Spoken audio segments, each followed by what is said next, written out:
भारत सरकार इलेक्ट्रिक वाहनों को बढ़ावा देने के लिए एक बड़ा और अहम फैसला लेने जा रही है। अब 15 साल पुराने इलेक्ट्रिक वाहनों को रिटायर करने की जरूरत नहीं पड़ेगी, यानी ईवी कारें, बसें और ट्रक 15 साल से अधिक पुराने होने पर भी सड़कों पर आराम से दौड़ सकेंगे।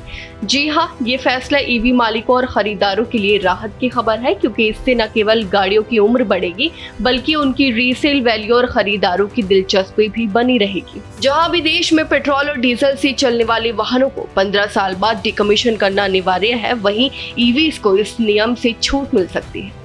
इस प्रस्ताव पर नीति आयोग की बैठक में चर्चा हुई, जिसकी अध्यक्षता नीति आयोग के सदस्य राजीव गौबा ने की। बैठक में इस बात पर चिंता जताई गई कि भारत में ईवीज की ग्रोथ उम्मीद से कम है। मौजूदा समय में देश में ईवी की बाजार हिस्सेदारी महज 7.6% है, जबकि सरकार का लक्ष्य है ये आंकड़ा 2030 तक 30% तक पहुंच जाए। वहीं कॉर्पोरेट एवरेज फ्यूल इकोनॉमी नियम, जो वाहनों की ईंधन खपत और प्रदूषण कम करने के लिए बनाए गए हैं, अब भारी वाहनों जैसे बसों, ट्रकों और मालवाहक गाड़ियों पर भी लागू होंगे।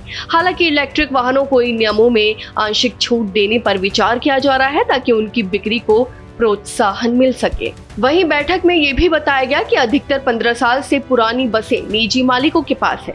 ऐसे में नीति आयोग ने सुझाव दिया कि ईवीज के लिए एंड ऑफ लाइफ नियम को खत्म कर दिया जाए। इसका उद्देश्य है कि ईवीज को लंबे समय तक चलने की इजाजत मिले, जिससे बिक्री और उपयोग दोनों बढ़े।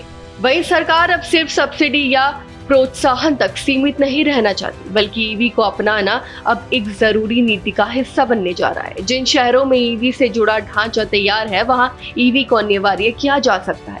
इसके साथ ही जो कंपनियां या लोग ईवी नहीं अपनाएंगे, उनके लिए डिसइंसेंटिव यानी हतोत्साहित करने वाली नीति भी लाई जा सकती है। फिलहाल 5 शहरों को चिन्हित किया गया है, जहां पूरी तरह से ईवी आधारित सार्वजनिक परिवहन जैसे बसें, ऑटो और मालवाहक वाहन को लागू किया जाएगा।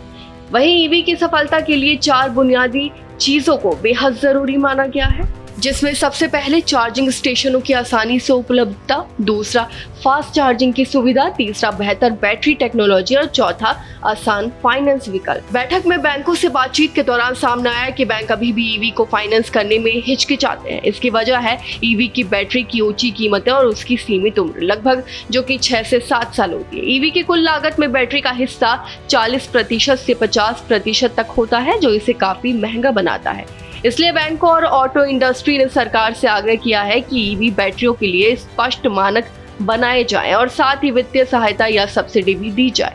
इससे न केवल ईवी खरीदना आसान होगा, बल्कि उनकी स्वीकार्यता भी तेजी से बढ़ेगी।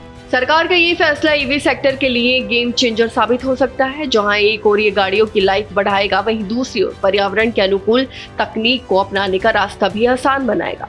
ईवी को लेकर अगर इन नीतियों को सही तरीके से लागू किया गया, तो आने वाले समय में भारत इलेक्ट्रिक मोबिलिटी में वैश्विक स्तर पर एक मजबूत स्थान बना सकता है। फिलहाल इस खबर में बस इतना ही, और ऐसी ही तमाम खबरों को देखने के लिए देखते रहिए भारत एक्सप्रेस।